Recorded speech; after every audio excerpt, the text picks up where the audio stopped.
comics are stupid. No Harry Potter movie is good. And you're like, give me the Snyder Cut. Oh, sorry, just walk in front of you here. Gonna put my popcorn down. Oh, sorry, gotta put this here. Universal needs to sue Sony. Hey, I'm an idiot. I was fired from Fox. Let me go. I'd like actually to see Venom just crush Spider-Man. Hello everyone, so I'm back and I'm going to be talking about Falcon and the Winter Soldier, episode 6, and actually that's not the only thing in terms of spoilers, obviously I'll be talking about that, but it's not the only thing I'm going to be talking about. I'm also going to be talking about Captain America 4 in this kind of hybrid because it was just announced, and it correlates with this review, which has spoilers. So yeah, let's do this. So I think that just to kind of talk about I have notes actually today, which is crazy because I watched a little bit before I'm recording this, so it's not fresh. So I just wanted to make sure that, you know, I had some general notes. They're very bad notes, but, you know, we'll see what happens. So we got the first thing I want to talk about is Sam's costume, right? Because we got to actually see Sam in costume, not in his normal costume, but in the Captain America costume. And I think I want to kind of talk about what I felt about this costume. So, you know, all in all, I actually really enjoyed this costume. I thought it really fit well, and it looked, you know, they were able to bring that kind of comic book feel of the costume from the comics, while also keeping it very kind of movie Falcon-ish, and I thought that was really good. Now, the one thing I'm noticing as I look at this again is that the kind of the suit, it looks like it's got that, obviously probably because it's probably made like that, but it's got that padding, you know, the one in the Captain America suit, rather than that kind of more high-tech thing that I thought it would be.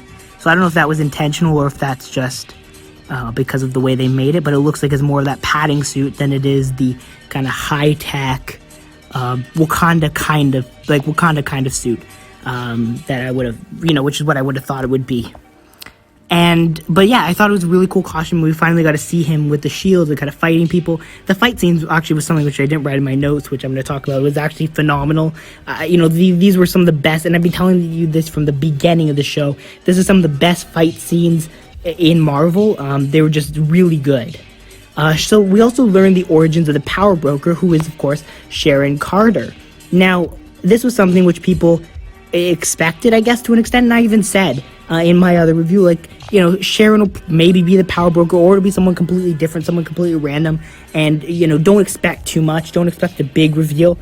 But I thought it was actually a better reveal than I would have expected, because, again, I expected it to be nobody of significance. So I was very happy that they actually did, and now they're kind of giving you Sharon's new arc, because now she, of course, has those, as we saw from the end credit scene, she has those government secrets, or she's going to have access to those government secrets, which she'll sell. Maybe we'll get to see some of that in Captain America 4, because obviously I think she'll be a part of that movie. The other thing I wanted to talk about was the end of Bucky's story, because I think this feels like a conclusion to Bucky's story. You know, I feel like this is like, we don't need to see anything else about him again. You know, this is kind of it. He's done. He's shown you what, you know, he's kind of come to terms with his whole thing, and his kind of character arc has come to a close. And so I thought that was really well done, the way they kind of made it. They kind of finished his character arc. Now, the other thing I wanted to talk about in terms of, and so, you know, and it kind of finished in a very powerful way, I guess, with him kind of admitting the truth, and then kind of, you know, being able to sleep at night. The nightmares go away, and he's kind of good. And now the social commentary in the show is actually something else which I thought was very powerful. You know, the biggest thing which I wrote was Sam's speech, right at the end, after Carly dies. He kind of talks about, look, her cause wasn't an unjust one, right? You know, there's just like you were snapped away by Thanos. You know, these people are going to be snapped away from their own homes, right? So it's not like it's just black and white, you know, well, you know, let's just push them back into wherever they were before. And I think that's something that was very interesting in terms of, like, you know, him kind of sticking up and kind of, you know, it really made him feel like Captain America. He's this idealistic kind of guy who was, like, fighting for the little guy, which is something we didn't get from John Walker, obviously, because that was not his character. But this was kind of showing you why Sam deserved to be Cap, right? Because he was fighting for the little guy. He was standing up. He was being idealistic. He was being Steve Rogers, right? And I think that was very good. And just in general, you know, even with the whole Black Captain America commentary. Now, I also wanted to talk about U.S. Agent John Walker and the Thunderbolts and Val, because that was all kind of connected. So we got to see Val, who we saw in the episode before, and I kind of just kind of threw it out there that maybe she'll be connected to Thunderbolts, kind of making a team or of some sort of her own.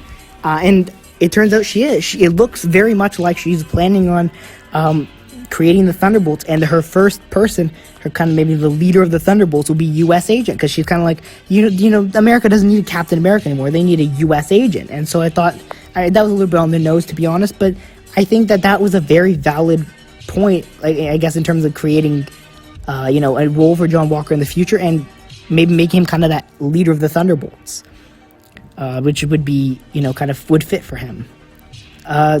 John Walker's whole story, though, was fantastic. I'm not going to lie. He had this kind of semi-redemption arc, and then it kind of, and it's like, it was just very good. Like, the way they've developed him. And I think that people who are, attacking Wyatt Russell because of him playing John Walker are dumb, because he's, is obviously a character, and I thought he did a very good job. He made it very believable. And also Falcon, and something else I wanted to talk about is something which I found very enjoyable about the show, was that Falcon actually had this very Iron Man-like moment when he was lifting up the truck, because it kind of feels like something, I feel like it's something Iron Man's done before, and I'm sure there's a picture on the screen maybe if I could find some image of him doing it, but with the things, I think maybe it was the boat in Spider-Man Homecoming, where he kind of lifts it up, right, and has all the rockets around it. So I thought that was a very Iron Man-esque moment, kind of pushing the truck up. So I thought that was very cool, because it's kind of like combining Iron Man and Captain America to one. He's kind of got those Iron Man moments, but he's also still going to obviously have those Captain America moments, like that fight with Batroc, which I think was a very Captain America moment. I love the way he used the shield, and all of the choreography for the fighting was so fantastic. And Zemo. So let's talk about Zemo, because Zemo is very short. He shows up in this show, but I thought that what he did was, he kind of doing what he does. He kind of cleared up a loose end. He had someone just kind of blow up the prison thing with those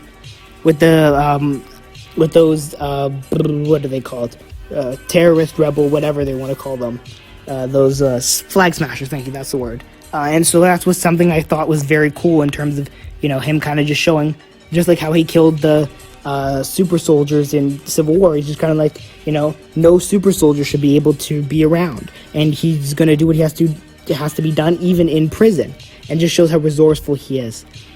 Now, let's talk about Captain America 4 now that I've kind of talked about the show and kind of wrapped up that review. And so I think this idea of doing a Captain America 4 is very logical, as opposed to doing a season 2. Now, the reason I say that is because I think that a season 2, because the way these shows work, right? Like, you don't have to watch this show to watch Captain America 4 where he has the shield, right? Because for the moviegoer's perspective, he got the shield from Captain America, now he's Captain America, right? You can explain U.S. Agent in one line. He's the government dude who got a hold of super soldier serum, and now he's U.S. Agent. And trying to beat Sam. And so I think that works really well. And I think that's all, like, you can get more depth then and understand kind of the whole story, but it isn't necessary to understand it, Kind of like if you think about it in terms of like, kind of like Solo, right? Where, you don't need to you don't need to watch Solo to understand anything relating to Han Solo, but it's good information to have.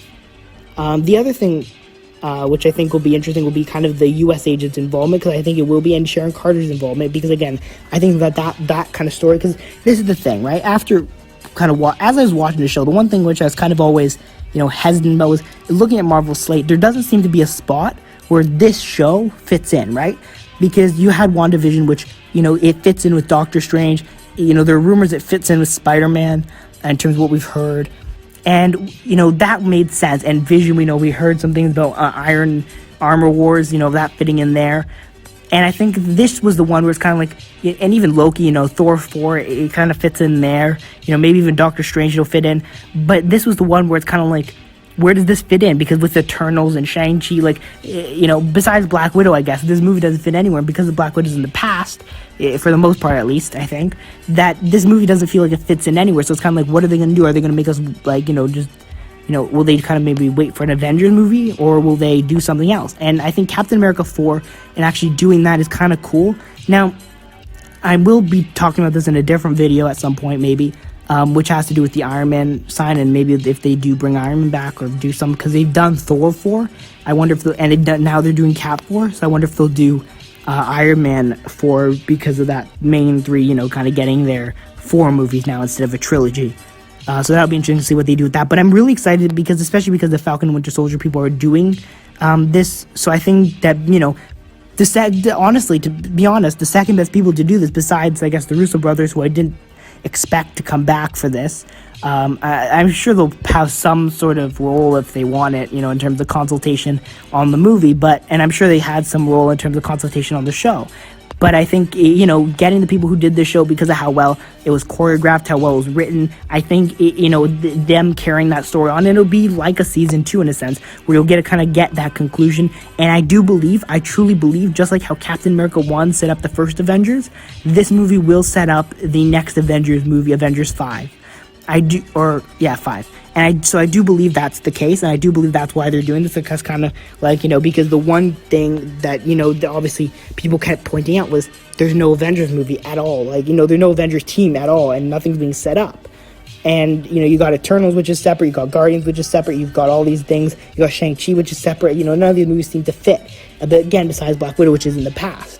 And I think Captain America will be kind of that setting up of the next Avengers movie, which will then allow them to announce Avengers 5, Secret Wars, or Secret Invasion, or whatever they feel like doing.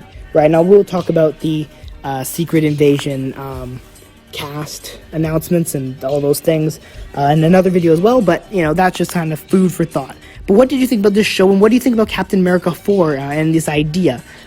Please let me know what you thought down in the comments.